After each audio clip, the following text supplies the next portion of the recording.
दोस्तों, गौर गोपाल दास जी को आप सभी जानते होंगे। उन्होंने जीवन के संघर्ष के बारे में कहा था कि जीवन है, तकलीफ तो होगी ही, वरना मरने के बाद तो जलने तक का एहसास नहीं होता।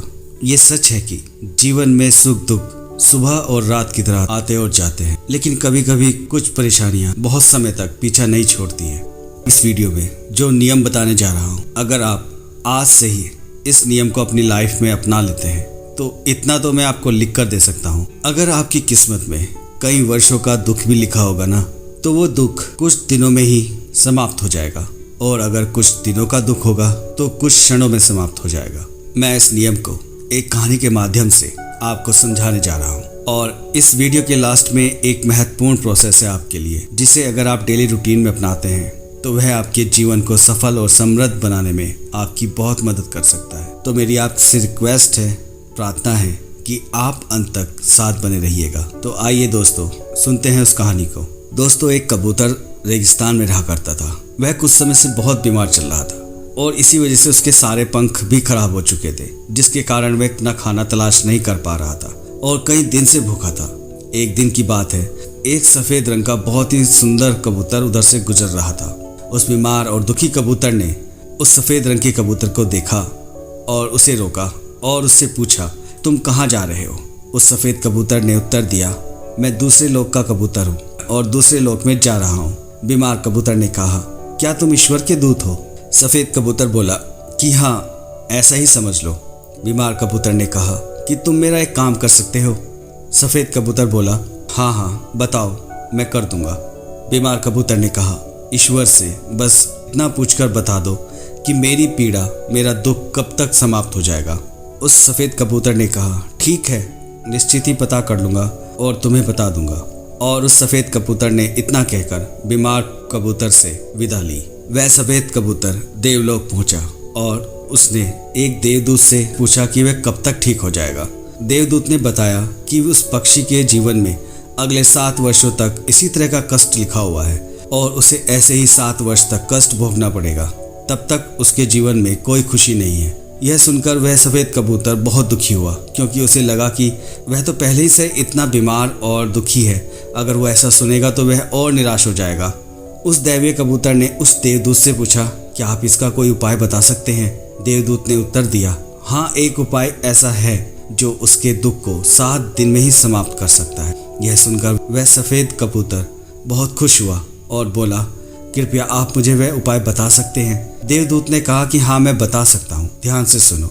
अगर कोई प्राणी इस वाक्य को हमेशा बोलता रहे तो उसके जीवन की कैसी भी समस्या समाप्त हो जाएगी। वह सफ़ेद कबूतर बोला कि वह वाक्य क्या है? देवदूत बोला, वह वाक्य यह है कि इन सब के लिए भगवान तेरा शुक्र है। और वह दिव्य कबूतर जल्दी से उस बीमार कबूतर के पास पहुंचा और उस बीमार कबूतर को वह उपाय बता दिया। 7-8 दिनों के बाद वह सफ़ेद कबूतर जब उधर से गुजर रहा था, तब उसने देखा कि वह कबूतर बहुत खुश था। उसके शरीर पर नए पंख उग आए थे।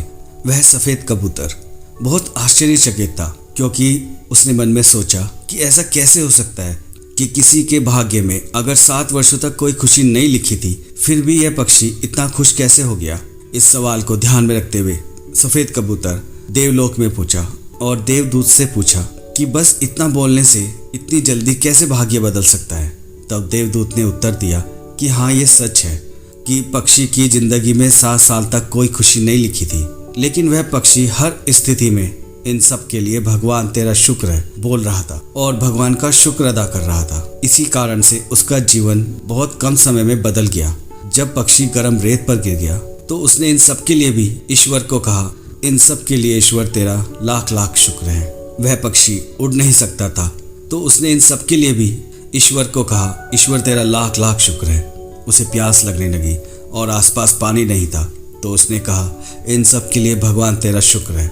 जो भी स्थिति हो, पक्षी इस बात को दोहराता रहा, इन सब के लिए भगवान तेरा शुक्र है, और इसीलिए 7 साल 7 दिनों में समाप्त हो गए। दोस्तों, आपने ये कहानी सुनी और पाया कि बीमार कबूतर कितने कम समय में स्वस्थ हो गया और उसके पंख ठीक हो गए। वह अब खाना तलाश कर सकता था, मतलब कि उसका भाग्य पूरी तरह से बदल चुका था। ठीक ऐसे ही अगर आप भी इस धन्यवाद और शुक्रिया जैसे भाव को अपने जीवन में अपनाते हैं तो इसमें जरा भी संदेह नहीं है कि आपके किसी भी तरह के दुख परेशानी कुछ ही दिनों में समाप्त हो सकते हैं। जब हम इस बात पर ध्यान देते हैं कि आज आपके पास क्या है और आप उसके लिए ईश्वर को धन्यवाद देते हैं, शुक्रिया करते हैं, तो आप अपने भाग्य को बदल रहे होते हैं, जिससे आपके जीवन में हर पॉजिटिव चीज़ में बरकत, समृद्धि होने लगती है।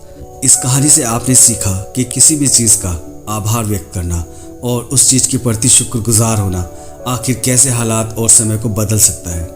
यह मन का एक ऐसा भाव है जो नकारात्मकता से सकारात्मकता की तरफ लेकर जाता है, आपकी नेगेटिविटी को पॉजिटिविटी में बदल देता है। अगर आपको अपनी ज़िंदगी बदलनी है और अपने सपने सच करने हैं तो आपको ईश्वर को हर उस चीज़ के लिए धन्यवाद देना चाहिए जो आज आपके पास है। अब मैं आपको पूरे दिन का एक रूटीन बताने जा रहा हूँ कि आपको कैसे धन्यवाद प्रार्थना को अपने जीवन में शामिल करना है। अगर आप मेरे बताए इस रूटीन को अपने जीवन में शामिल करते हैं तो आपका पूरा जीवन बदल सकता है। दोस्तों, जब आप सुबह उठते हैं ठीक उसी समय ईश्वर का ध्यान करें और उस सुबह के लिए, उस दिन के लिए ईश्वर का धन्यवाद कीजिए। अपने ईश्वर, खुदा, जीसस, वाहिगुरु से दिल से बोलिए कि इस खूबसूरत सुबह के लिए और इस सफलता भरे दिन के लिए मेरे ईश्वर आपका धन्यवाद करता हूँ, आपका शुक्रगुजार हूँ और इसके लिए मैं बहुत बहुत आभारी हूँ। और उसके बाद जब आप ब्रेकफास्ट करें तो अपनी ब्रेकफास्ट की प्लेट को छूकर मन में ईश्वर को उस ब्रेकफास्ट के लिए थैंक्स बोलें, धन्यवाद बोलें, शुक्रिया करें। उसके बाद जब आप कोई काम शुरू करें या अपने बिजनेस या स्टडी के लिए घर से बाहर जाएं तो ठीक निकलने से पहले आप ईश्वर से बोलें कि मेरे ईश्वर, मेरे अल्लाह, मेरे वाहिगुरु, मेरे जीसस, आज सफलता से भरे अवसर देने के लिए मैं आपका शुक्रगुजार हूँ और आभारी हूँ। मेरी इतनी अच्छी इनकम के लिए मैं आपका आभारी हूँ और धन्यवाद करता हूँ। मुझे मेरे इतने अच्छे दोस्त देने के लिए आपका धन्यवाद, आपका आभार है।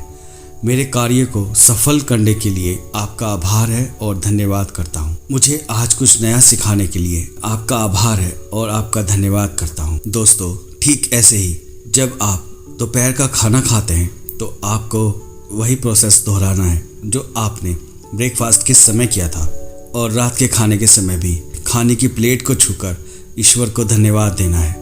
वास्तव में अगर आप ऐसा कर लेते हैं तो आपकी दुनिया पूरी तरह से बदल जाएगी। अगर आपके पास आज किसी भी चीज़ की कमी है तो वह कमी कुछ ही दिन में पूरी हो जाएगी। यह एक ऐसा इमोशन है, ऐसी प्रे है, ऐसी प्रार्थना है, इसे आप जितना अपने जीवन में शामिल करेंगे उतना ही आपका भाग्य सफलता की ओर बढ़ने लगता है। आपके घर में धन, खुशी, समृद्धि आने लगती है। इसके बाद सबसे महत्वपूर्ण समय है सोने से पहले का, और इसे ध्यान से समझें। आपको सोने से पहले पूरे दिन को मन में रिवाइज करना है और अपने छोटे बड़े अचीवमेंट्स के लिए धन्यवाद देना है। अपने सपनों के लिए, अपनी इच्छाओं के लिए आप जो भी चाहते हैं उसकी कल्पना करें कि वो पूरे हो रहे हैं और ईश्वर से उसे पूरा करने के लिए एडवांस में धन्यवाद कहें, शुक्रगुजार रहें। वास्तव में कुछ ही समय में वो सब आपके पास होगा जो आज आपका सपना है या आपकी इच्छा है।